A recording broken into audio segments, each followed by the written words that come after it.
Look at the first question. In a right triangle ABC, the hypotenuse AC is of length 13 centimeter. हमारे पास में एक right angle triangle है ABC. यहाँ पर AC इस triangle की हाइपोटेनस है.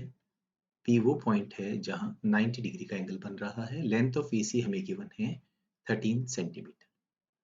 A line drawn connecting the midpoints D and E of sides AB and AC. AB के मिड पॉइंट को और अगर हम AC के मिड पॉइंट को कनेक्ट करें, ये पॉइंट को हमने रिप्रेजेंट किया है D से और E से. हमारे पास इसकी लेंथ गिवन है 6 सेंटीमीटर. क्वेश्चन में लेंथ ऑफ BC पूछी गई है. डेफिनेटली इस क्वेश्चन का आंसर होगा 12 सेंटीमीटर. ट्राइंगल की बेसिक प्रॉपर्टी है कि अगर दो एडजेसेंट साइड्स के मिड पॉइंट्स को आपस में कनेक्ट किया जाए तो जो लाइन आएगी वो ना सिर्फ थर्ड साइड के पैरेलल होगी बट की लेंथ में उसके हाफ के इक्वल होगी. तो ये जो 13 सेंटीमीटर जानकारी दी गई थी इसका कोई यूज नहीं था और साथ में ये जो राइट एंगल ट्राइंगल है इसका भी कोई यूज नहीं था. हमारे इस क्वेश्चन का आंसर होगा 12 सेंटीमीटर. Next question.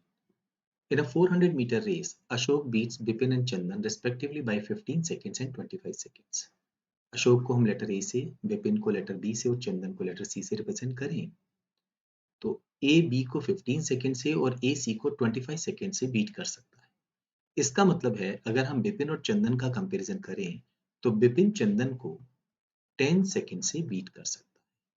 इसे कुछ हम इस तरह से समझें कि अगर ये रेस कोर्स है हमारा, इसकी लेंथ हमें गिवन है 400 मीटर. ए बी और सी एक साथ दौड़ना शुरू करते हैं. जब ए यहां पर आ जाता है तब बी यहां रह जाता है और सी उससे थोड़ा और पीछे. बी को यहां से यहां आने में अभी 15 सेकेंड्स और सी को यहां से यहां आने में 25 सेकेंड्स लगेंगे. Now Ashok beats Bipin by 150 metres. That means Ashok जब यहां पर हैं तो बिपिन यहां पर हैं. ये डिस्टेंस 150 मीटर्स है. ये डिस्टेंस कवर करने में बिपिन को लग रहे हैं 15 सेकेंड्स. तो इससे हम बिपिन की स्पीड पता कर सकते हैं 150 upon 15. That is speed of Bipin हो जाएगी 10 मीटर पर सेकेंड. क्या इससे हम ये पता कर सकते हैं बिपिन ने इस पूरी रेस में कुल कितना टाइम लिया? रेस है 400 मीटर की. अगर हम उसको बिपिन की स्पीड से डिवाइड कर दें तो हमारा आंसर आ जाएगा 40 सेकेंड्स. क्या अब हम ये पता कर सकते हैं कि चंदन इस रेस को कितनी देर में पूरी करेगा? 40 सेकेंड्स में बिपिन इस रेस को पूरी कर रहे हैं और वो 10 सेकेंड से चंदन को हरा देते हैं तो चंदन इस रेस को 50 सेकेंड्स में पूरा करेगी. क्वेश्चन में ये पूछा गया है by how many metres Bipin beat Chandan in the race. Chandan 50 second में 400 मीटर रन करते हैं यानी उनकी स्पीड हो गई है 8 मीटर पर सेकेंड और बिपिन चंदन को 10 सेकेंड से हरा देते हैं तो 10 सेकेंड में बिपिन कितना डिस्टेंस कवर करेंगे? 10 मल्टीप्लाइड बाई 8, 80 मीटर्स.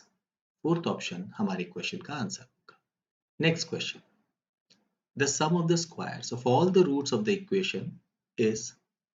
सबसे पहले थोड़ा सा हम यहाँ पर इस क्वेश्चन को सॉल्व करने के लिए एक काम करते हैं, नंबर लाइन प्लॉट कर लेते हैं और उसमें हम कुछ पॉइंट्स एस्टेब्लिश कर देते हैं. मॉडुलस में ये दो वैल्यूज हैं, एक x+4 है और x-4 है. ये जीरो कब होगा? जब x की वैल्यू होगी -4 और ये जीरो कब होगा? जब x की वैल्यू होगी +4. क्या हो अगर हम इस इक्वेशन में x की वैल्यू 4 पुट कर दें? 4 पुट करने पर हमारी इक्वेशन क्या होगी? x², 4 + 4 is 8, 4 - 4 is 0 और -35. तो x² की वैल्यू हो गई है 27. याद रखिए हमने अज्यूम किया था कि x की वैल्यू 4 है तो x² 16 होना चाहिए, 27 नहीं. तो x की वैल्यू 4 हम नहीं ले सकते. सिमिलरली हम x की वैल्यू -4 भी नहीं ले सकते बिकॉज -4 + 4 करेंगे तो ये 0 हो जाएगा और ये -8 होने पर मॉडुलस 8 हो जाएगा. So will get the same expression. तो x की वैल्यू हम 4 और -4 ये दोनों ही नहीं ले सकते. क्या हो अगर हम x की वैल्यू 4 से बड़ी लें? जैसे ही हम x की वैल्यू 4 से बड़ी लेंगे ये दोनों ही टर्म्स जो मॉडुलस में हैं, क्योंकि यहाँ पर वाला जोन इन दोनों के राइट में है, हम क्या कहेंगे कि ये हमारा पॉजिटिव एक्सप्रेशन होगा. तो ओपन करते समय हम as it is in term को लिख देंगे. जैसे कि हमने यहाँ अज्यूम किया है कि x की वैल्यू इज ग्रेटर देन 4। तो 4 से बड़ी होती ये वाला पार्ट पॉजिटिव और ये वाला पार्ट भी पॉजिटिव। मॉडुलस का रूल है, अगर अंदर वाली टर्म पॉजिटिव है तो बाहर निकालते समय प्लस से मल्टीप्लाई कर दें, और अंदर वाली टर्म नेगेटिव है तो बाहर निकालते समय माइनस से मल्टीप्लाई कर दें। तो हमारा एक्सप्रेशन हो जाएगा x square plus x plus 4 plus x minus 4 minus 35 is equal to 0। तो ये 4 और माइनस 4 कैंसिल हो गया है, यहाँ हुआ है x square plus 2x minus 35 is equal to 0। दो फैक्टर्स हम यहाँ पर कर सकते हैं, एक तो है x प्लस 7 और एक है x माइनस 5। x की दो वैल्यूज हमारे पास आ जाएंगी -7 एंड 5, बट क्योंकि हमने अज्यूम किया था x 4 से बड़ा होना चाहिए, ये वैल्यू हम रिजेक्ट कर सकते हैं। तो हमारे पास x की एक वैल्यू आ गई है 5। ऐसे ही अगर मैं -4 से छोटा कोई नंबर लूं, तो मॉडुलस में से जैसे हम बाहर निकालेंगे ये भी नेगेटिव होगा और ये भी नेगेटिव, तो इसको माइनस से मल्टीप्लाई करना पड़ेगा। हम इसी इक्वेशन में थोड़ा सा यहाँ बदलाव कर सकते हैं। जैसे ही हम इसे माइनस से मल्टीप्लाई करेंगे, ये भी माइनस हो जाएगा और ये भी माइनस। इस पूरे एक्सप्रेशन को माइनस से मल्टीप्लाई करेंगे तो ये तो माइनस हो जाएगा और ये हो जाएगा प्लस। तो -4 प्लस 4 ये आपस में कैंसिल हो जाएंगे। यहाँ पर ये एक्स स्क्वायर माइनस 2x हो जाएगा। सॉल्व करेंगे तो ये x माइनस 7 और ये x प्लस 5। हमारे पास x की दो वैल्यूज आ जाएंगी, एक +7 और एक -5, पर यहाँ पे हमने अज्यूम किया है कि x इज लेस देन -4। तो हमें इस वैल्यू को रिजेक्ट करना होगा। हमारी x की दूसरी वैल्यू आ गई है -5। क्या हो अगर हम x की वैल्यू इन दोनों के बीच में कोई वैल्यू हम ले लें, ठीक है। अगर हमने यहाँ कोई बीच में एक वैल्यू ले ली, तो इनमें से एक पॉजिटिव होगा और एक नेगेटिव होगा। लेट अस से हमने x की वैल्यू 2 ले ली, तो 2 + 4 6 पॉजिटिव हो गया और 2 - 4 -2 नेगेटिव हो गया। तो मॉड्यूलस में सॉल्व करते समय पॉजिटिव को पॉजिटिव से और नेगेटिव को नेगेटिव से मल्टीप्लाई करना है। हमारा अजम्पशन है x लाइज बिटवीन -4 एंड 4, तो ये हो जाएगा एक्स स्क्वायर। ये पॉजिटिव है तो एज इट इज लिख देंगे, और ये वाला टर्म नेगेटिव है तो बाहर निकालते समय हम इसे माइनस से मल्टीप्लाई करेंगे। And what we find here, यहाँ पर x से x कैंसिल हो गया, वापस x square -27 is equal to 0। तो x square is equal to 27।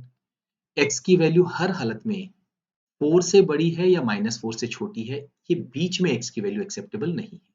तो हम कहेंगे इस इक्वेशन के हमारे दो ही रूट्स पॉसिबल हैं, एक तो है 5 और एक है -5। हमें इनके स्क्वायर्स का सम निकालना है। 5 का स्क्वायर हो गया है 25 और ये भी 25, दोनों को ऐड करने पर 50, दैट इज फोर्थ ऑप्शन हमारा आंसर होगा। Next question, suppose a, b, c are integers such that a is greater than b and b is greater than c and c is greater than 0, and a की value हमें इस determinant से बताई गई है। हमें determinant of a की value मालूम। नाउ यहाँ पर अगर हम इसको सॉल्व करें, ये हमें a गिवन है,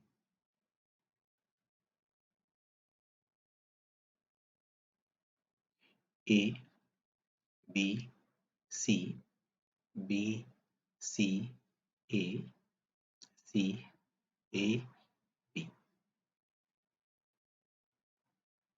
इस एक्सप्रेशन की वैल्यू हम कैसे निकालेंगे? सबसे पहले हम फोकस करेंगे फर्स्ट सेल पे, यहाँ पर a multiplied by bc minus a square, bc minus a square. Basic determinants की रूल है, देन माइनस साइन लगाएंगे, b प्लेस करेंगे। अब हम ये कॉलम और ये रो हटाएंगे तो b square minus ac, b square minus ac, and finally हम लिखेंगे c, एंड इसे मल्टीप्लाई करेंगे। यहाँ पर ये रो और ये कॉलम हटाएंगे तो ab minus c square, ab minus c square. Open करने पर क्या होगा, यहाँ भी abc, ये प्लस abc और एक abc, तो ये एक्सप्रेशन हो जाएगा यहाँ पर तो 3abc minus a cube minus b cube minus c cube. Minus अगर हम कॉमन ले लें तो हमारे पास बचेगा a cube plus b cube plus c cube minus 3abc। Basic algebraic identity हमें मालूम होनी चाहिए। a cube plus b cube plus c cube को हम लिख सकते हैं a plus b plus c multiplied by a square plus b square plus c square minus ab माइनस B C minus C A. इस पार्ट को भी हम रीराइट कर सकते हैं, ये होगा a माइनस बी का whole square plus b minus C का whole square plus c minus A का whole square whole divided by 2। क्योंकि जैसे ही हम इसको ओपन करेंगे A square plus B square minus 2ab, यहाँ आएगा B square C square minus 2bc, C square A square minus 2ac, तो सब में 2 कॉमन आएगा और अंदर ये वाली टर्म बचेगी, 2 से 2 कैंसिल हो जाएगा, minus a plus B plus c. Now क्योंकि a b c तीनों ही 0 से बड़े हैं, तीनों डिस्टिंक्ट हैं, पहली बात तो ये वाला हिस्सा पॉजिटिव होगा, right. a b c integers भी हैं, तो ये रियल नंबर है, रियल नंबर का स्क्वायर ग्रेटर देन और इक्वल टू 0 होता है, ये हिस्सा ग्रेटर देन 0 होगा, ये 0 केवल कब होगा जब a b के इक्वल होगा, अदरवाइज ये हिस्सा हर हालत में पॉजिटिव, अगेन ये हिस्सा भी पॉजिटिव और ये हिस्सा भी पॉजिटिव, तो तीनों का सम भी पॉजिटिव, इन दोनों को मल्टीप्लाई करेंगे तो will get a positive number, but be careful, बाहर हमारा माइनस साइन है, तो हर हालत में a की वैल्यू जब हम डिटरमिनेंट निकालते हैं तो आंसर क्या आएगा, नेगेटिव। सेकंड ऑप्शन हमारे इस क्वेश्चन का आंसर होगा। Next question, the number of 4 digit integers which are greater than 1000, ध्यान रखिएगा हमारा 4 डिजिट इंटीजर 1000 से बड़ा होना चाहिए, उसके इक्वल नहीं, and divisible by both 2 and 3 but not by 5। अगर कोई नंबर 2 and 3 से डिविजिबल है, क्योंकि ये दोनों कोप्राइम नंबर्स हैं, इसका मतलब है वो नंबर हर हालत में 6 से डिविजिबल है, तो हम क्या चाहते हैं कि हमारा नंबर 4 डिजिट का इंटीजर हो, 1000 से बड़ा हो, 6 से तो डिविजिबल हो बट 5 से डिविजिबल ना हो। इसको करने का बड़ा आसान तरीका होगा, पहले पता कर लीजिए कितने नंबर 6 से डिविजिबल हैं और फिर उन नंबर्स को सब्ट्रैक्ट कर दीजिए जो 6 and 5 दोनों से डिविजिबल हो। वेन डायग्राम में हम बहुत बेसिक अप्रोच के साथ मूव करते हैं, 6 से डिविजिबल चाहिए बट 5 से नहीं चाहिए, तो 6 से डिविजिबल नंबर्स में से वो नंबर्स हटा दें जो साथ में 5 से भी डिविजिबल है। 6 से डिविजिबल नंबर हम कैसे पता करें, अगेन बहुत आसान तरीका है, हमारा सबसे बड़ा नंबर जो है 4 डिजिट का वो है 9999, हमारा पहला काम का नंबर है 1001, क्योंकि 1000 हमारे काम का नंबर नहीं है। जनरली हम कोई गलती ना करें तो उसके लिए सावधानी है कि आप इस तरह से पोजीशंस बना लें, यहां से लेके यहां तक हमारे नंबर्स काम के हैं, पर ये हमारे काम का नहीं है, ठीक है। क्या हम ये पता कर सकते हैं कि यहाँ से 0 से लेके यानी 1 से लेके 1000 तक कितने नंबर्स ऐसे हैं जो 6 से डिविजिबल हैं, तो जवाब होगा 166, हम बात कर रहे हैं यहाँ। और अगर यही हम पता करना चाहें कि 1 से लेके और यहाँ तक कुल कितने नंबर 6 से डिविजिबल हैं, तो जवाब होगा 1666। तो इसके बीच में ऐसे कितने नंबर हैं जो 6 से डिविजिबल हैं, इन दोनों का डिफरेंस दैट इज 1500 नंबर्स ऐसे हैं जो 6 से डिविजिबल होंगे यहां से लेके और यहां। अब हम उनमें से वो नंबर्स हटा दें जो 6 के साथ साथ 5 से डिविजिबल हो, यानी जो 30 से डिविजिबल हो। अगर हम 30 से डिविजिबल नंबर बात कर रहे हैं, ध्यान रखिए यहाँ पर 1000 है, तो नंबर्स कितने डिविजिबल होंगे हमारे 33, सो 33 इंटू 30 करने पर 990, और यहाँ पर अगर हम देखें तो कुल कितने नंबर होंगे 30 इंटू 3 90, एंड अगेन 9 लेफ्ट 333, इन दोनों का डिफरेंस 300 नंबर्स ऐसे होंगे जो 30 से डिविजिबल होंगे। अगर इसमें से ये वैल्यू हम हटा दें तो हमारी डिजायर्ड वैल्यू आ जाएगी 1200, that is second option. Look at this question, in a bowl containing 60 ml of orange juice 40 ml of water is put, तो हमारे पास में ऑरेंज जूस है 60 ml, इसमें हमने वाटर ऐड कर दिया है 40 ml, thereafter 100 ml of apple juice is poured to make a fruit punch, Apple juice हमने 100 ml यहाँ पर पोर कर दिया है, टोटल क्वांटिटी जो है वो अब तक हो चुकी है 200 ml। Madhu drinks 50 ml of this fruit punch and comments that the proportion of orange juice needs to be higher for better taste. 200 में से 50 ml उन्होंने ड्रिंक कर लिया है। Now because it's a homogeneous mixture, हम ये मान के चल रहे हैं कि हर चीज 1/4 कम हो चुकी है। 60 का 1/4 होता है 15, तो ये बचेगी 45, ये बचेगा 30 और ये बचेगा 75, ऐसे हमारे पास टोटल क्वांटिटी हो गई है 150। How much orange juice should be poured into the fruit punch that remained in order to bring up the level of orange juice to 50%? ये अभी ऑरेंज जूस है, ये टोटल क्वांटिटी है। लेट अस से हम इसमें x ml ऑरेंज जूस मिला दें। ऐसा करने पर हमारी ये वैल्यू, टोटल वैल्यू जो कि होगी 150 प्लस x, उसका 50% हो जाए, दैट मीन्स उसका हाफ हो जाए। चलिए सॉल्व करें। 45 2 times 90 plus 2x is equal to 150 plus x। So x की वैल्यू हमारी आ गई है 60, दैट इज फोर्थ ऑप्शन हमारे इस क्वेश्चन का आंसर होगा। हम चाहे तो इसे क्रॉस चेक भी कर सकते हैं। 150 प्लस 60 210 ml हो जाएगा, उसमें ऑरेंज जूस हो जाएगा 105 ml। 105 210 का 50% है। Next question, the sum of the first 15 terms in an arithmetic progression is 200 while the sum of the next 15 terms is 350, then the common difference is।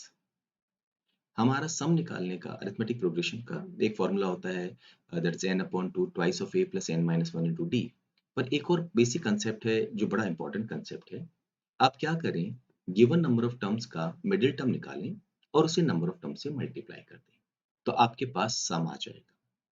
और यहाँ पर अगर हम उसी लॉजिक को अप्लाई करें तो फर्स्ट 15 टर्म्स जो हमें गिवन है, लेट अस से टर्म 1 से लेके और टर्म 15 तक, ये टोटल 15 टर्म्स हैं। इनकी मिडिल टर्म होगी 15 plus 1 16 divided by 2, that is 8th term. तो जो 8th टर्म है उसे नंबर ऑफ टर्म्स यानी 15 से मल्टीप्लाई कर दें तो हमारे पास सम आ जाएगा 200। दैट मीन्स 8th टर्म निकालना बड़ा आसान होगा। हम 200 को डिवाइड कर दें 15 से। सिमिलरली अगर हम नेक्स्ट 15 टर्म्स की बात करें यानी टर्म 16 से लेके टर्म 30 तक की, तो मिडिल टर्म क्या होगी 16 plus 30 46 upon 2, that is 23rd term. Again अगर मिडिल टर्म को हम नंबर ऑफ टर्म से मल्टीप्लाई कर दें तो हमारे पास सम ऑफ टर्म्स आ जाएगा। वो हमें गिवन है 350। ये 15 को अगेन हम राइट साइड ले जाएं तो 350 और 15। तो अब हमारे पास में एक अरिथमेटिक प्रोग्रेशन की 8th टर्म मालूम है, 23rd मालूम है, हमें कॉमन डिफरेंस पूछा गया। यहाँ पर आपको अगेन ए यानी कि जो फर्स्ट टर्म है वो निकालने की कोई जरूरत नहीं होगी। आप यहाँ से यहाँ पर अगर देखेंगे तो टोटल ये 15 टर्म्स का गैप है, और यहाँ से यहाँ अगर आप डिफरेंस देखेंगे तो ये है 150 ओवर 15, दैट इज 10। तो 15 टर्म्स में 10 का गैप है, तो दो कॉन्जिक्यूटिव टर्म में गैप कैसे निकालेंगे हम, 10 divided by 15, that is 2 over 3। Second option हमारा आंसर होगा। अदरवाइज आपको क्या करना होगा, a plus 7d is equal to 200 over 15, and यहाँ पर हमें लिखना होगा a plus 22d is equal to 350 over 15। Difference निकालेंगे तो 15d इज इक्वल टू 10 या d is equal to 2 over 3। कोशिश करनी चाहिए कि एग्जाम में हम कम से कम लिखें। ये पूरा क्वेश्चन आप आसानी से मेंटली सॉल्व कर सकते थे अगर आपको सही लॉजिक मालूम हो। Next question, the set of all possible values of fx for which 81 raise to the power x plus 81 raise to the power fx is equal to 3 is. Question को solve करने के लिए ये जो 81 है इसे हम लिख सकते हैं 3 रेज़ टू द पावर 4, तो ये हो जाएगा 3 raise to the power 4x। यहाँ हम लिख सकते हैं 3 raise to the power 4 times fx is equal to 3। ये 3 raise to the power 4x को अगर हम राइट साइड ले जाएं तो minus 3 raise to the power 4x। अगर हम यहाँ 3 कॉमन ले लें तो हमारे पास आएगा 1 minus 3 raise to the power 4x minus 1, because 3 into 1 is 3 और इनको मल्टीप्लाई करेंगे तो हमें मिलेगा 3 raise to the power 4x। क्या हो अगर हम दोनों तरफ लॉग ले लें, बेस हम ले रहे हैं 3, तो ये एक्सप्रेशन हो जाएगा log of 3 raise to the power 4 into fx to the base 3, और यहाँ भी हम लिखेंगे log of 3 multiplied by 1 minus 3 raise to the power 4x minus 1 to the base 3। Log की प्रॉपर्टीज अगर हम यहाँ अप्लाई करें, ये 4 मल्टीप्लाइड बाई fx तो बाहर आ जाएगा, अंदर बचेगा log 3 बेस 3 जो कि 1 होता है, तो 1 लिखने की यहाँ जरूरत नहीं है। ये दो टर्म्स मल्टीप्लाई हो रही हैं, लॉग ले रहे हैं, तो दोनों को हम सेपरेट करेंगे। ये हो जाएगा log 3 to the base 3 plus log 1 minus 3 raised to the power 4x minus 1 to the base 3। log 3 to the base 3 इसे हम लिख सकते हैं 1, राइट। नाउ यहाँ पर हमें इस पार्ट पर फोकस करना होगा। लॉग की एक बड़ी इंपॉर्टेंट प्रॉपर्टी है कि जिस नंबर का हम लॉग ले रहे हैं वो किसी भी हालत में नेगेटिव और जीरो नहीं हो सकता, बेस नेगेटिव, जीरो और 1 नहीं हो सकता। एक और इंपॉर्टेंट प्रॉपर्टी है, अगर नंबर 0 और 1 के बीच में हो और बेस 1 से बड़ा हो तो इस एक्सप्रेशन का आंसर नेगेटिव आएगा। एंड सिमिलरली अगर नंबर आपका 1 से बड़ा हो और बेस 0 और 1 के बीच में हो तो भी आंसर नेगेटिव आएगा। ये केस हमारा नहीं बन रहा क्योंकि ऑलरेडी हमें मालूम है यहाँ पर 3 जो है वो 1 से बड़ा है। हम सिर्फ इस वाले पार्ट पे फोकस करेंगे। So 1 minus 3 raise to the power 4x minus 1। Now अगर मैं 3 raise to the power 4x minus 1 की बात करूं, ये हर हालत में 0 से बड़ा नंबर होगा फॉर x रियल वैल्यू है, और हर हालत में 1 से छोटा नंबर हमें यहाँ पर लेना पड़ेगा। मैं ये नहीं कहूंगा कि हर हालत में 1 से छोटा होगा, 0 से बड़ा तो ये हर हालत में होगा। x को अगर आप एक पॉजिटिव नंबर लेते हैं, लेट अस से 1, तो 4 minus 1 3, 3 raise to the power 3 is 27।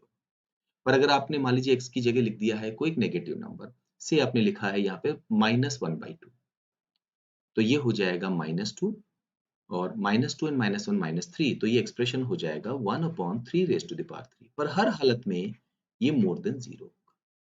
तो एक बात तो हम इसके लिए कह सकते हैं कि ये मोर देन 0 होगा। मैंने ऐसा क्यों कहा कि इसकी वैल्यू लेस देन 1 होनी चाहिए? अगर ये एक्सप्रेशन 1 के इक्वल भी हो गया, लेट अस से इसको मैंने 1 के इक्वल लिख दिया, तो 1 माइनस 1 0 हो जाएगा। हम उस नंबर का लॉग नहीं ले सकते हैं जो 0, ओके। और अगर ये 1 से बड़ा हो गया तो मान लीजिए 1 से बड़ा हमने ले लिया, से 3 raise to the power 4x minus 1, हमने कोई भी एक बड़ा नंबर ले लिया जो 1 से बड़ा है, लेट अस से 3, तो 1 माइनस 3 करते ही -2 हो जाएगा। नेगेटिव नंबर का लॉग भी हम नहीं लेते हैं।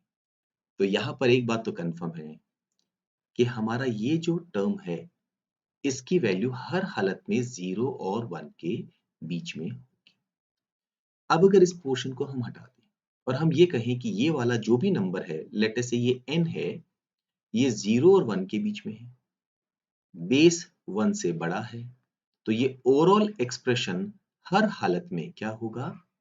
Negative. So we can say here, यहां पर हमारे पास एक नेगेटिव नंबर है। नेगेटिव नंबर कुछ भी हो सकता है। इसका मतलब है ये जो हमारी ओवरऑल वैल्यू है ये भी अगेन 1 से छोटी होगी। जरूरी नहीं है कि ये 0 से बड़ी हो, ये हर हालत में 1 से छोटी हो। अगर मान लीजिए यहाँ पर हमने -1 लिख दिया तो ये वैल्यू 0 हो गई, -2 लिख दिया तो ये -1 हो गई। पर अगर हमने नेगेटिव नंबर कोई भी लिखा है, लेट अस से -0.999, तो 1 से छोटी होगी। तो ये पूरा एक्सप्रेशन हर हालत में 1 से छोटा होगा। अगर मैं 4 को यहाँ नीचे ले आऊं और fx को यहाँ पे रहने दूं, तो ये ओवरऑल आंसर हर हालत में 0.25 से छोटा होगा। तो हमारे इस क्वेश्चन का आंसर क्या होगा? फोर्थ ऑप्शन, क्योंकि 0.25 को हमने शामिल नहीं किया है, और माइनस इन्फिनिट यहाँ पर भी हम कभी भी इसको इंक्लूड नहीं करते हैं राइट करते समय, तो हमारा फोर्थ ऑप्शन इस क्वेश्चन का आंसर होगा। एक ट्रिकी क्वेश्चन जिसके लिए आपके कंसेप्ट बहुत क्लियर होने जरूरी है। Next question, if one of the factors of the number is randomly chosen. सबसे पहले तो ये पता करना होगा कि टोटल फैक्टर्स कितने होंगे। 3 raise to the power 7, 2 raise to the power 8, 17 raise to the power 3। Total number of factors का फॉर्मूला अगर आपको मालूम है तो हम पावर्स में क्या करते हैं, 1 ऐड करते हैं, जहां पर ये प्राइम फैक्टर फॉर्म है।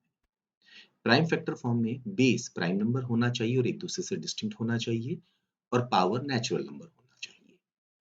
तो यहाँ पर टोटल नंबर ऑफ फैक्टर्स होंगे 7 + 1 multiplied by 8 plus 1 multiplied by 3 plus 1, या हम इसे लिख सकते हैं 8 मल्टीप्लाइड बाई 9 मल्टीप्लाइड बाई 4। ये तो रिप्रेजेंट कर रहा है हमें टोटल नंबर फैक्टर्स।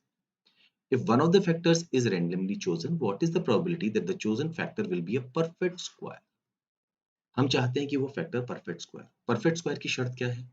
अगर हम प्राइम फैक्टर फॉर्म में लिखें तो उसकी जो पावर है हर एक प्राइम नंबर की जो बेस में है वो या तो 2 से डिविजिबल होनी चाहिए या वो 0 होनी चाहिए। नाउ यहाँ पर ये प्लस 1 करने का लॉजिक अगर आप समझ सकें, देखिए ये नंबर 3 की पावर 7 से डिविजिबल है, तो 3 की पावर 6 से भी होगा, 3 की पावर 5 से भी होगा, 3 raised to the power 4, 3, 2, 1 and 3 raised to the power 0 से भी ये डिविजिबल होगा। Same way 2 raised to the power 8 से 2 raised to the power 0 तक, 17 raised to the power 3 से 17 raised to the power 0 तक, और ये टोटल नंबर हो गए यहाँ पर 8, यहाँ होंगे 9 और यहाँ होंगे 4। ये वैल्यू हमारे पास आ गई है। नाउ हम यहाँ पर ये चाहते हैं कि हमारा जो फैक्टर हो परफेक्ट स्क्वायर हो। इसके लिए जरूरी है कि हम सिर्फ वही वैल्यूज चुने जो खुद भी जिनकी पावर या तो 2 से डिविजिबल है या 0 है।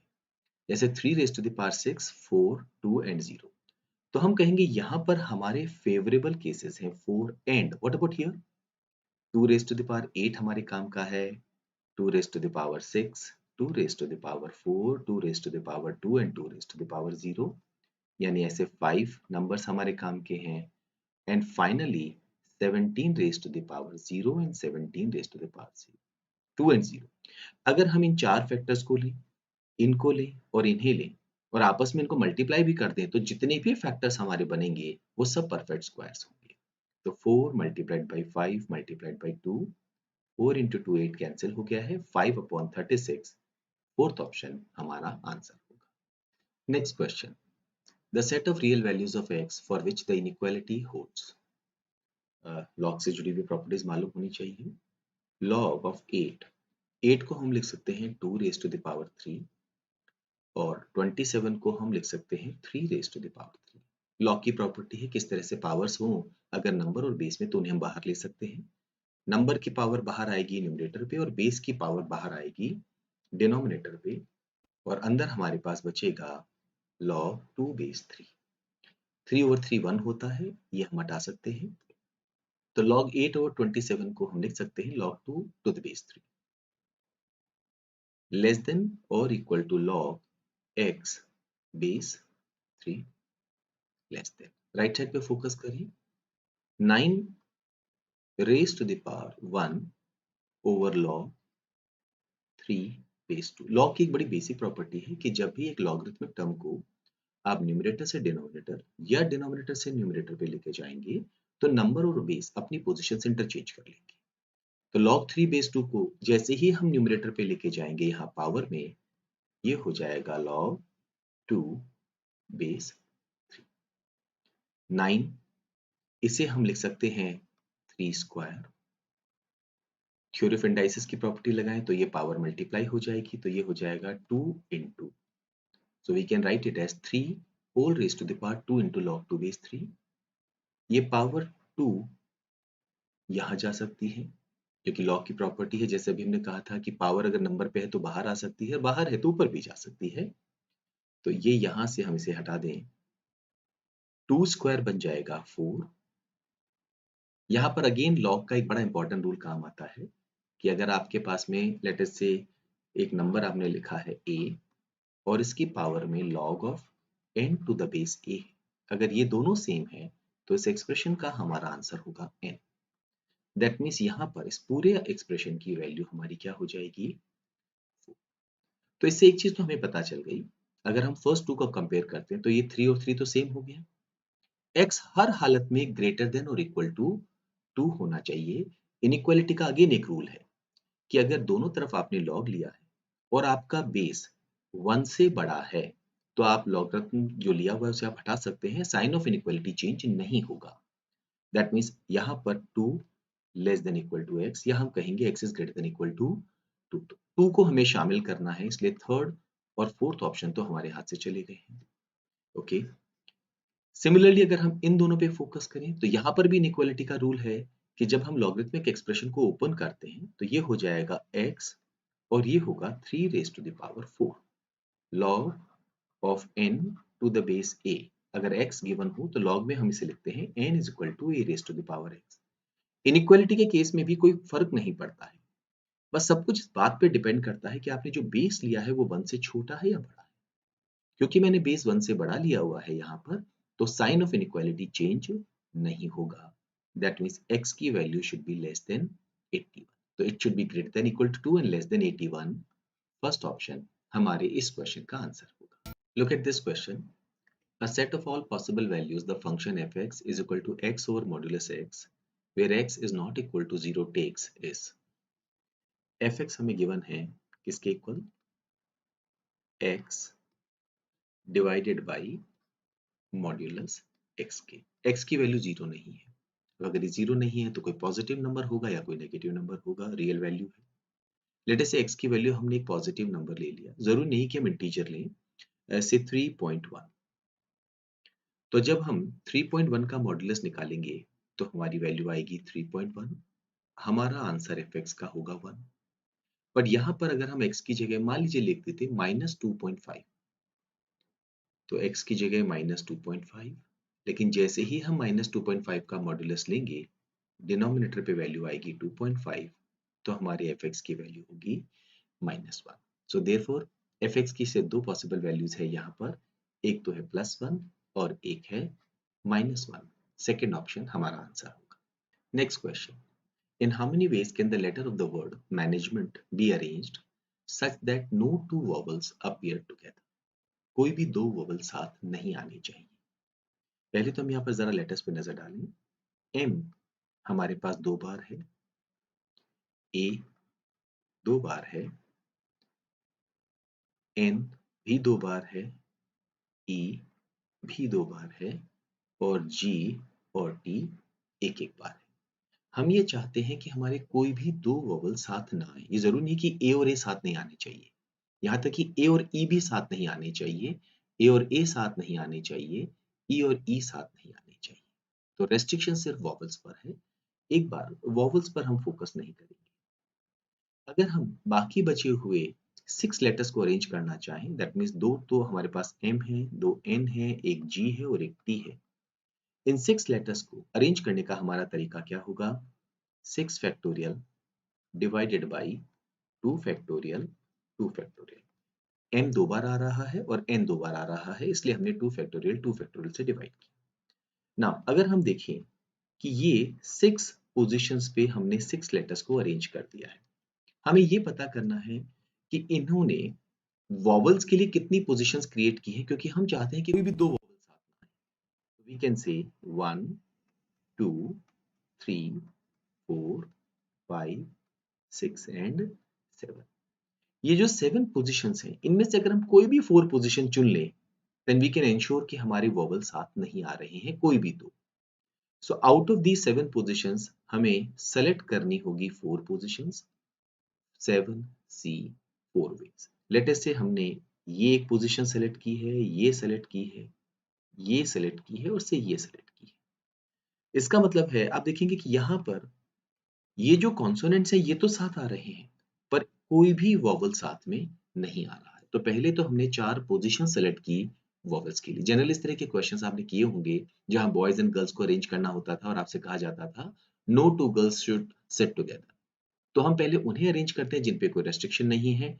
इस केस में हमने कॉन्सोनेंट्स को अरेंज किया है, फिर हमने पता किया है कि कितनी पोजीशंस वॉवल्स के लिए अवेलेबल है, उनमें से 4 पोजीशंस हमने सेलेक्ट की है। अब इन 4 पोजीशंस पे हमें इन 4 वॉवल्स को अरेंज करना है और इसका क्या तरीका होगा?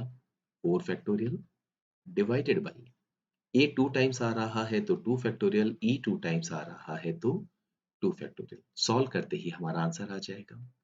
6 फैक्टोरियल होता है 720, 2 फैक्टोरियल 2 फैक्टोरियल, इन दोनों को मल्टीप्लाई करेंगे ये 4 हो गया। 7c4 को हम लिख सकते हैं 7 into 6 into 5 divided by 1 into 2 into 3, या फिर आप 7 फैक्टोरियल अपॉन 3 फैक्टोरियल 4 फैक्टोरियल करके इसको सॉल्व करेंगे, बात वही है। इंटू 4 फैक्टोरियल हो गया है 24 एंड 2 इंटू 2 4, 6 इंटू 4 24, ये तो हमारा कैंसिल हो गया है। 2 goes into 6 3 times एंड यहाँ पर 2 टाइम, और ये हो गया है 360। 15 इंटू 705, 360 इंटू 105 अगर हम करेंगे तो ये हो जाएगा 37,800। थर्ड ऑप्शन हमारा आंसर होगा। मल्टीप्लाई करना भी बड़ा आसान होगा। 360 इंटू 100 करेंगे तो 36,000, और 360 इंटू 5 अगर आप करेंगे तो ये हो जाएगा 1800, तो 37,800 आपका आंसर होगा। Next question, the cost of a piece of jewellery is proportional to the square of its weight. The cost is proportional to square of its weight. Normally इस तरह के क्वेश्चंस को सॉल्व करते समय हम ये प्रोपोर्शन साइन हटा के कांस्टेंट ऑफ प्रोपोर्शनलिटी के इंट्रोड्यूस कर देते हैं। तो C अपॉन डी डब्ल्यू square is equal to k. यहाँ C रिप्रेजेंट कर रहा है कॉस्ट को और W रिप्रेजेंट कर रहा है वेट को। दैट मीन्स ये रेशियो हर बार कांस्टेंट है। सो वी कैन से C1 ओवर W1 स्क्वायर किसके इक्वल होगा, C2 over W2 square and so on, और हर बार ये वैल्यू इक्वल टू एक कोई कांस्टेंट आएगा। गिवन है दैट 10 ग्राम की अगर हमारे पास ज्वेलरी का पीस है, उसकी वैल्यू है 3600 रुपीज। सो C1 की जगह we can write down 3600, W1 की जगह हम 10 लिख सकते हैं, तो 10 का स्क्वायर करेंगे तो ये हो गया 100। We need to find out the cost of a piece of jewellery of the same kind weighing 4 grams. C2 पता करना है और W2 है 4, तो 4 का स्क्वायर 60, 2 जीरो कैंसिल हो गए। 16 इंटू 36 करने पर हमारी कॉस्ट आ जाएगी ₹576। फर्स्ट ऑप्शन हमारा आंसर होगा। Next question, in a room there are n persons whose average height is 160 centimetre. तो टोटल हाइट हम निकाल सकते हैं 160 multiplied by n। If m more persons whose average height is 172 centimetre, इनकी total height है 172 into m, enter the room, then the average height of all persons in the room becomes 164। ये total height है। इसको अगर हम total number of persons यानी कि m plus n से डिवाइड कर दें तो हमारे पास में एवरेज हाइट आ गई है 164। m प्लस n अगर हम क्रॉस मल्टीप्लाई करेंगे तो ये हो जाएगा 164m प्लस 164n। 164 172 इधर सब्ट्रैक्ट करेंगे तो ये हो जाएगा 8m, और 160 राइट साइड में ले जाएंगे तो ये हो जाएगा 4n। हमें m ओवर n पूछा है, वो है 4/8 या 1:2। फर्स्ट ऑप्शन हमारा आंसर है। आप चाहें तो उसको डायरेक्टली एलिगेशन से भी कर सकते हैं। Next question, the value of k for which the following lines are concurrent is. Concurrent lines वो कहलाती हैं जो एक पॉइंट से गुजरती हैं। क्वेश्चन को सॉल्व करना बड़ा आसान होगा। दो इक्वेशंस हमें गिवन है, इन्हें सॉल्व करके हम x और y की वैल्यू निकालें और वो वैल्यू थर्ड इक्वेशन में सब्स्टिट्यूट कर दें। फर्स्ट इक्वेशन को अगर हम 3 से मल्टीप्लाई करें तो ये हो जाएगी 3x minus 3y minus 3 is equal to 0। Second equation हम एज इट इज लिखते हैं 2x plus 3y minus 12 is equal to 0। दोनों इक्वेशंस को अगर हम ऐड कर दें तो ये minus 3y plus 3y cancel, 5x minus 15 is equal to 0। Minus 15 को राइट साइड ले जाते हैं तो x की वैल्यू आ गई है 3। ये सब्स्टिट्यूट कर दें फर्स्ट इक्वेशन में, so 3 minus y minus 1 is equal to 0। तो y की वैल्यू आ गई है 2। x और y हमारे पास में है। जैसे ही हम x और y की वैल्यूज थर्ड इक्वेशन में सब्स्टिट्यूट करेंगे हमारे पास k की वैल्यू आ जाएगी। So 3 into 2 is 6, minus 3 into 2 6 plus k is equal to 0। Therefore k must be equal to 0। Third option हमारा आंसर होगा। Look at this question, if the 5-digit number A, B, C, D, E is divisible by 6, which of the following numbers is not necessarily divisible by 6? 6 का divisibility rule है that given number must be divisible by 2 as well as by 3. 2 का divisibility rule क्या है? हमारी जो units position पे digit है वो हर हालत में या तो 0 होनी चाहिए या 2 का कोई multiple, that means 0, 2, 4, 6, 8। और 3 का डिविजिबिलिटी रूल है sum of the digits a plus B plus C plus D plus E, ये हर हालत में 3 का मल्टीपल होना चाहिए या ये सम 3 से डिविजिबल होना चाहिए। हमें पता करना है कि जो गिवन नंबर्स हैं उनमें से कौन सा number not necessarily divisible by 6 है।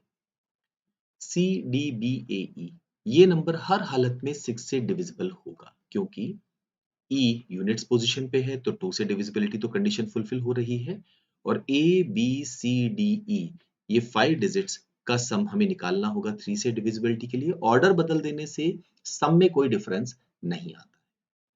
हाँ, अगर हम सेकंड नंबर की बात करें तो ये हमारा आंसर होना चाहिए क्योंकि यहाँ पर a b c d e 5 digits का सम तो सेम रहेगा, तो इट मीन्स ये नंबर हर हालत में 3 से तो डिविजिबल होगा। लेकिन ए के बारे में हमें नहीं पता कि ये इवन नंबर है या ऑड नंबर है। इमीडिएटली हम इसे आंसर मार्क कर सकते हैं।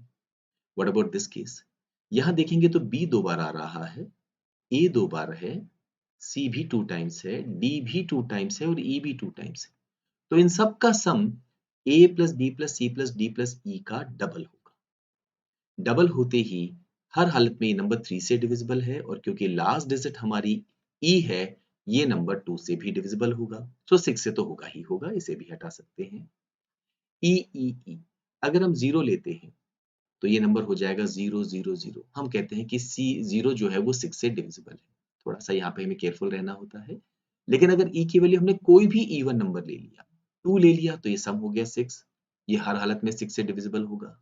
हमने 4 ले लिया तो सम हो गया 12, हर हालत में 6 से डिविजिबल होगा। ये आंसर नहीं होगा, देयरफॉर सेकंड ऑप्शन हमारा आंसर होगा। Next question, Aisha is standing atop a vertical tower 200 meter high and observes a car moving away from the tower on a straight horizontal road from the foot of the tower. Now यहाँ पर question को solve करते समय हम ये मान के चल रहे हैं कि जो आयशा है उनकी हाइट टावर के मुकाबले नेग्लिजिबल है, हम उसे 0 ले सकते हैं। तो ये हमारी यहाँ पर टावर है और इसके फुट से दूर एक स्ट्रेट रोड है। इस रोड पर एक कार हमारी मूव कर रही है from the foot of the tower and it is moving away. So let us से ये है हमारी टावर ए बी, आयशा यहाँ पर स्टैंड कर रही हैं, कार हमारी इस तरफ मूव कर रही है। At 11 a.m. she observed the angle of depression of the car to be 45 degree. Angle of depression हम कैसे कैलकुलेट करते हैं? हॉरिजॉन्टल लाइन के रेस्पेक्ट में एक ऑब्जेक्ट अगर लोअर पोजीशन पे हो ऑब्जर्वर के मुकाबले, तो ये एंगल हमारा एंगल ऑफ डिप्रेशन कहलाएगा 45 डिग्री। अच्छा, अगर ये 45 डिग्री है तो ये वाला एंगल भी 45 डिग्री होगा। ये कहलाएंगे ऑल्टरनेट एंगल्स। ये 45 है, वर्टिकल टावर है, मान रहे हैं बिल्कुल 90 डिग्री एंगल है तो ये भी 45। इसका मतलब है ये दोनों वैल्यूज आपस में इक्वल हो जाएंगी। तो अगर ये 200 है तो ये वैल्यू भी 200 होगी, that is the distance BC। Second case की अगर हम बात करें, एट 11:02 AM यानी 2 मिनट के बाद she observes the angle of depression for the car to be 30 degree. यहां से हमारी कार लेटेस्ट से इस पोजीशन पे आ गई है, दिस इज D, और ये अब हमारा एंगल ऑफ डिप्रेशन हो गया है 30 डिग्री। तो कैन वी से ये एंगल भी 30 डिग्री होगा। जैसे ही ये एंगल हमने 30 डिग्री कहा, हमारा ये वाला जो एंगल है वो हो जाएगा 60 डिग्री। एक बहुत बेसिक प्रॉपर्टी 30 60 90 ट्रायंगल की याद रखिए। अगर आपको 30 डिग्री के सामने वैल्यू गिवन है तो 60 डिग्री के सामने वैल्यू निकालने के लिए उसे √3 से मल्टीप्लाई कर दीजिए। बार बार आपको ट्रिग्नोमेट्रिकल रेशियोज अप्लाई करने की जरूरत नहीं पड़ेगी। तो अगर AB 200 है तो BD की वैल्यू हो जाएगी 200 मल्टीप्लाइड बाई √3। तो क्या हम CD की वैल्यू निकाल सकते हैं? ये वो डिस्टेंस है जो कार ने 2 मिनट्स में ट्रेवल किया है। ये डिस्टेंस होगा BD minus BC, that is 200 into √3 minus 200 हम यहाँ कॉमन ले लें। √3 की वैल्यू अप्रोक्सीमेटली हमें मालूम होनी चाहिए, ये होती है 1.732। तो 1.732 माइनस 1, ये हो गया है 200 इंटू 0.732। सॉल्व हम बाद में करेंगे। ये वैल्यू हमारी आई है मीटर्स में। इतना डिस्टेंस 2 मिनट्स में कवर किया जाता है या 2 into 60 सेकेंड्स में कवर किया जाता है। तो ये हमारी कार की स्पीड आ गई है मीटर पर सेकेंड। इस वैल्यू को किलोमीटर पर आवर में बदलने के लिए हमें क्या करना होगा? मल्टीप्लाई करना होगा 18 over 5 से। अब बस हमें यहाँ पर सिंपली इसको सॉल्व करना है। एक तो 0 हम यहाँ कैंसिल कर सकते हैं। 6 goes into 18 3 times, 2 goes into 20 10 times, 5 goes into 10 2 times. तो ये होगा 6 into 0.732। एग्जैक्ट वैल्यू कैलकुलेट करने की जरूरत नहीं होगी। 6 into 0.7 करने पर 4.2 के आसपास हमारा आंसर आना चाहिए। चारों ऑप्शंस में जो क्लोजेस्ट ऑप्शन है वो है first option. Next question, let A and B be two sets such that the Cartesian product A into B consists of 4 elements. If two elements of A and B are 1 4 and 4 1, then तो यहाँ पर हमारे पास में दो elements given है, एक है 1 4 और दूसरा है 4 1। अगर हम A into B यहाँ लिखें तो कौन कौन से हमारे पास एलिमेंट्स आएंगे? एक आएगा 1 and 4, एक आएगा 1 and 1, 4 and 4, 4 and 1। तो ये हमारे चार एलिमेंट्स। क्या हो अगर हम B into A यहाँ पर लिखें?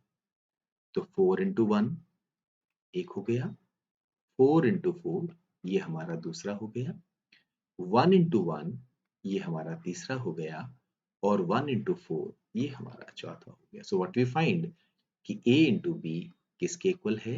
B into A के। थर्ड ऑप्शन हमारे इस क्वेश्चन का आंसर होगा।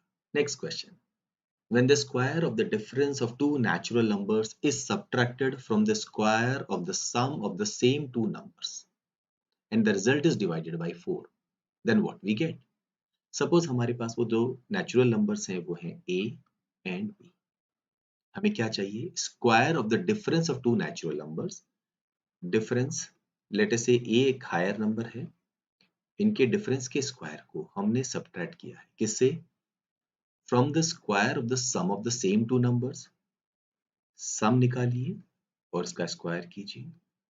एंड अब जो हमारे पास वैल्यू आई है इसे हमने डिवाइड किया है 4 से। A square plus B square plus 2ab और ये हो गया A square plus B square minus 2ab। Minus बाहर साइन है तो A square plus B square दोनों कैंसिल हो जाएंगे। ये होगा 4a डिवाइडेड बाई 4। वैसे तो एल्जेब्रिक आइडेंटिटी है, आपको फॉर्मूला याद होना चाहिए था। हमारे पास जो एक्सप्रेशन आएगा वो इन दोनों नंबर्स के प्रोडक्ट के इक्वल होगा।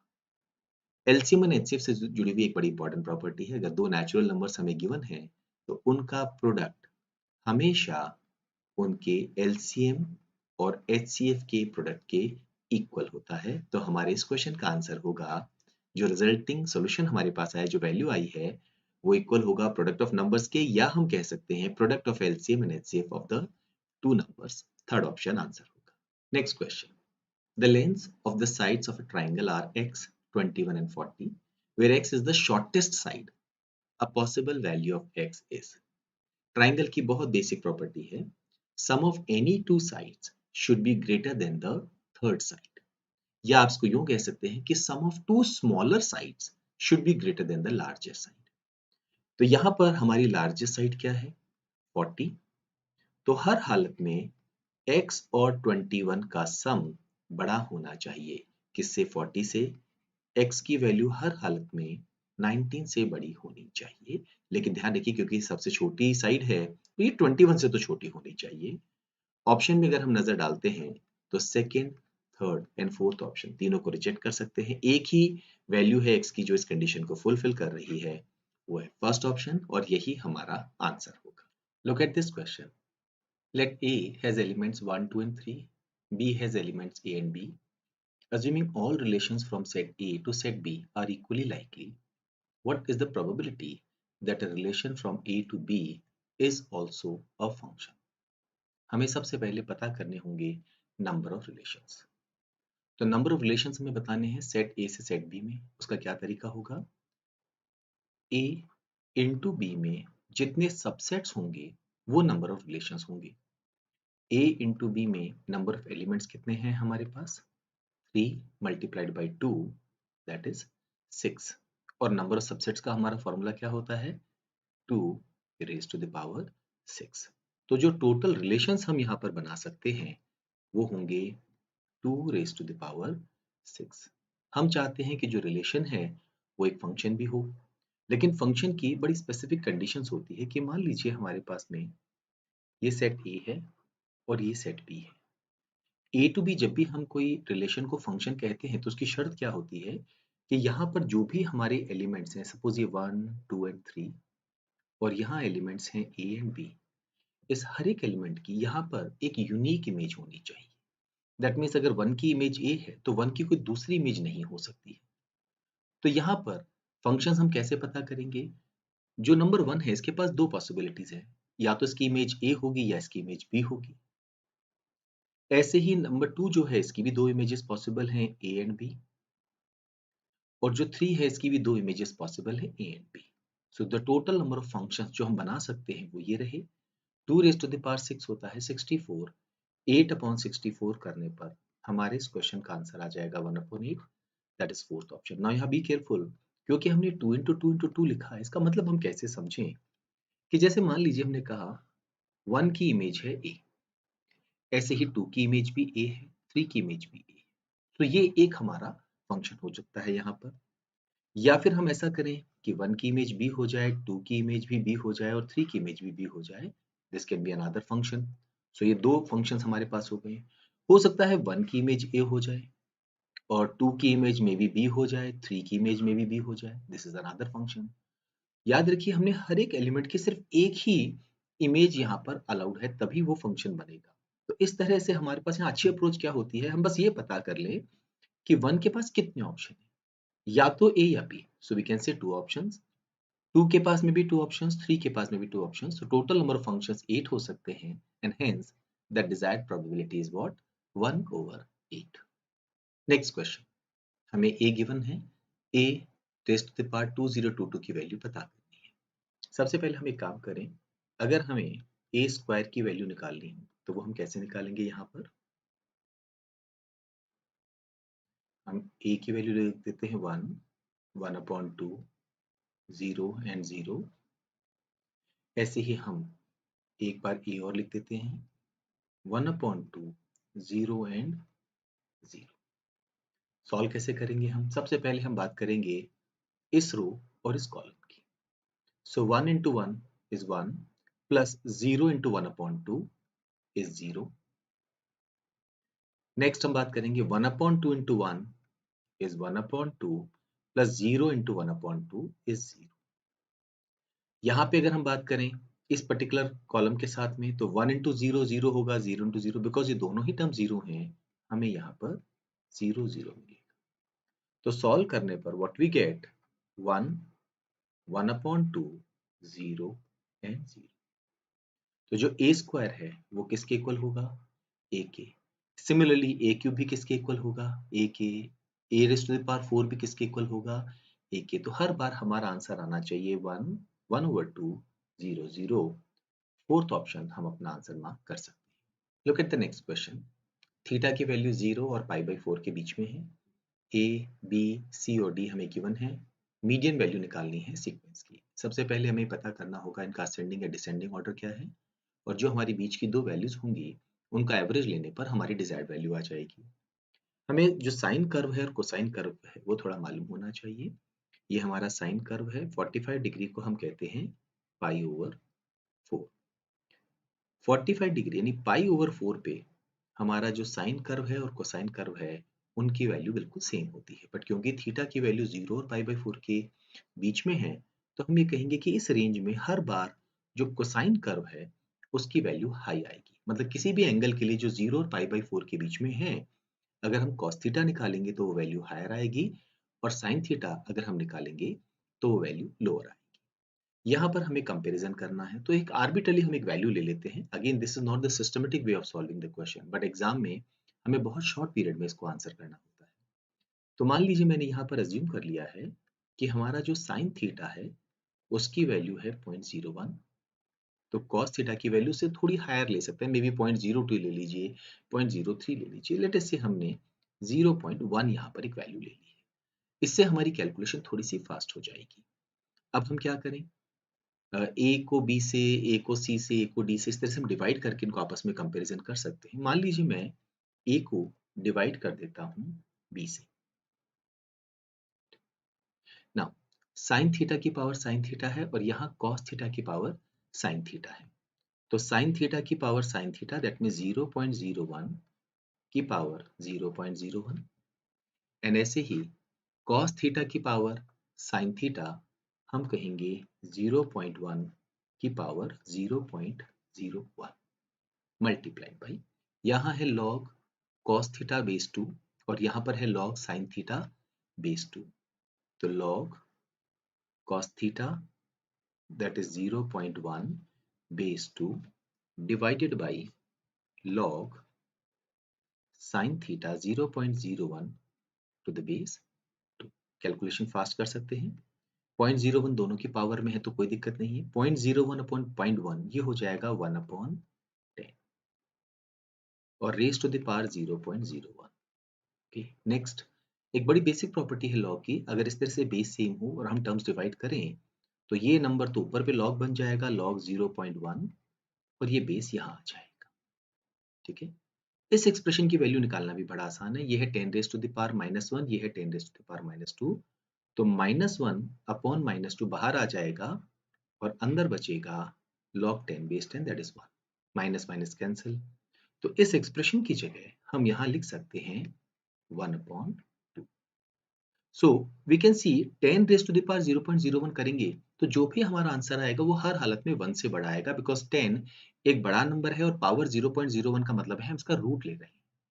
तो ये भी 1 से बड़ा है, ये भी 1 से बड़ा है, तो सर्टेनली जो b है वो a से बड़ा होगा। तो यहाँ पर हम कह सकते हैं कि b हमारा बिगर है किससे, a से। सेम अप्रोच अगर हम इस्तेमाल करें बाकी चीज़ों को भी कंपैरिजन करने में, तो बस हमें थोड़ा सा क्विकली इस अप्रोच के ऊपर फॉलो करना होगा। लेट अस से हमने c और d को आपस में कंपेयर किया और हमने c को डिवाइड कर दिया d से।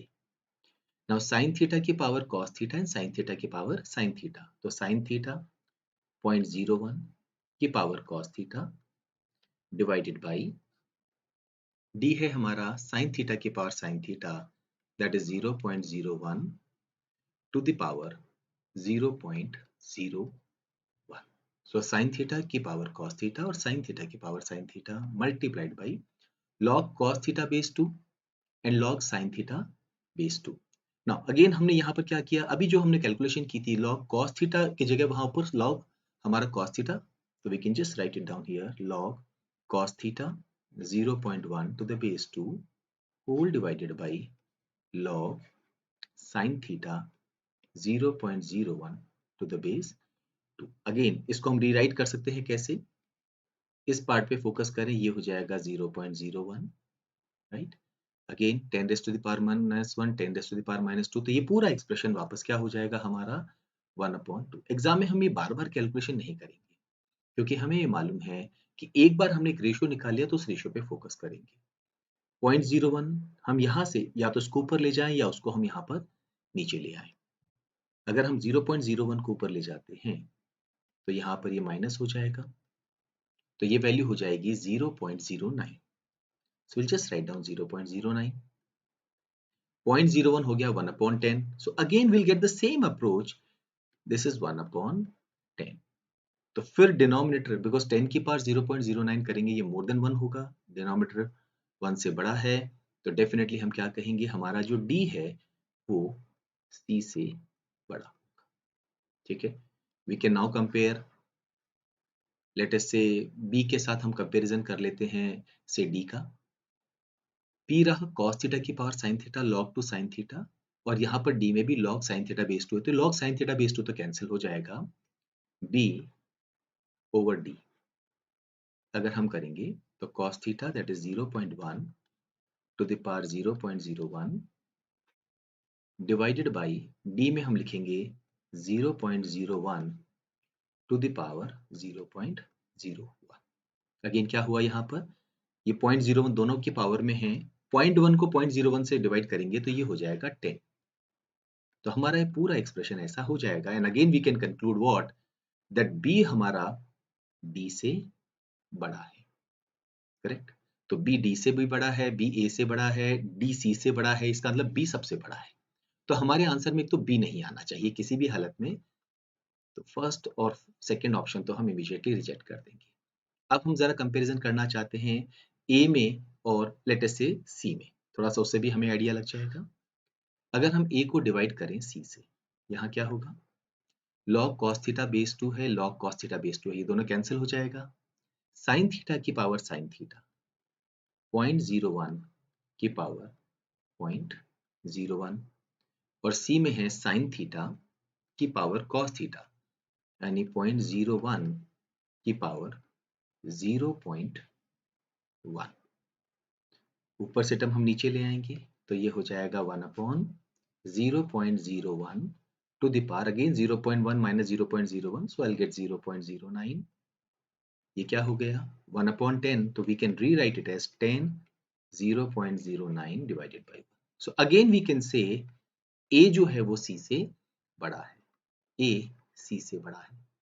तो C यहाँ पर सबसे छोटा हो गया क्योंकि वो A से छोटा है, B से छोटा है और D से भी छोटा है। तो C सबसे छोटा होने के कारण आपको स्मॉलेस्ट और लार्जेस्ट वैल्यू मिल गई है, that is C and D। तो मीडियन वैल्यू में वो दो नहीं आएंगे, C एंड B सॉरी, तो मीडियन वैल्यू में वो दो नहीं आएंगे, तो थर्ड ऑप्शन भी हमारा आंसर नहीं होगा। कौन इनमें बड़ा है ये कंपेयर करने की हमें जरूरत नहीं है, इमीडिएटली हम फोर्थ ऑप्शन इस क्वेश्चन का आंसर मार्क कर सकते हैं। Next question, f x square plus f of y is equal to x of fx plus y for all negative integers x and y. So x and y are integers but not negative. That means they can take values like 0, 1, 2 and so on. Then the value of f0 square plus f0 equals. एक काम करते हैं, इसको पहले हम rewrite कर लेते हैं। f of x square plus f of y is equal to x f of x. यहाँ पर क्या हो, अगर हम x की जगह 1 पुट कर दें तो ये हो जाएगा 1, प्लस यहाँ पर हमारे पास y भी है, तो we'll write down 1 into f1, और y की जगह हम 0 पुट कर दें, f0। इसको रीराइट करेंगे तो ये 1 हम हटा सकते हैं और एक 0 हटा सकते हैं। तो 1 प्लस f0 f1 के इक्वल है, बाहर हमारा f लगा हुआ है। ये तभी पॉसिबल है अगर ये पूरा हिस्सा 0 हो जाए। दैट मीन्स अगर f0 की वैल्यू 0 के इक्वल हो जाए, तो अगर हम f0 की जगह 0 लिख दें तो 1 प्लस 0 क्या हो जाएगा 1, और उस केस में f1 f1 के इक्वल हो जाएगा। सो ये तभी पॉसिबल होगा जब f0 0 होगा, और f0 की वैल्यू अगर हम 0 यहाँ पुट कर दें तो 0 स्क्वायर प्लस 0 हमारा आंसर क्या आएगा 0, that is first option. Next question, the curve represented by the equation is. अब या तो ये एक एलिप्स है या एक हाइपरबोला है, जिसकी फोकाई या तो एक्स एक्सिस पे है या वाई एक्सिस पे है। अगर हम एलिप्स के बारे में बात करते हैं तो ये होता है x square upon a square, इसकी जनरल फॉर्म होती है, plus y square upon b square is equal to 1 ना। अगर a b से बड़ा है तब तो हम कहते हैं कि इसका जो फोकाई है वो एक्स एक्सिस पे होगा, और अगर b a से बड़ा हो जाए तो इसका फोकाई y एक्सिस पे होगा। ध्यान रखिए वैल्यूज हमारी पॉजिटिव होनी चाहिए। थोड़ा सा टिपिकल क्वेश्चन है, एक बार हम कोशिश कर लेते हैं, क्योंकि अगर ऐसा नहीं हुआ तो फिर हम फोकस करेंगे हाइपरबोला पे। Now sine under root 2 minus sine under root 3। सबसे पहली बात तो ये दोनों पॉजिटिव नंबर है, sine under root 2 minus sine under root 3 and cos under root 2 minus cos under root 3। Now यहाँ पर ये जो अंडर रूट 2 और अंडर रूट 3 है ये रेडियंस में है। हमें मालूम है pi radian is equal to 180 degree. तो अगर हम 1 रेडियन की बात करें तो वो होगा 180 upon pi, that is 22 into 7। Approximately ये वैल्यू 57.27 डिग्री के इक्वल होती है 1 radian, right. Sine under root 2 अगर हम निकालते हैं और इस वैल्यू को हम अंडर रूट 2 से मल्टीप्लाई करेंगे तो ये अप्रोक्सीमेटली हमारे पास आएगा 80.99। ऐसे ही अगर हम साइन अंडर रूट 3 की बात करेंगे तो ये होता है 1.732, तो यहाँ पर ये वैल्यू आएगी 99 पॉइंट मे बी अप्रोक्सीमेटली 19 के आसपास।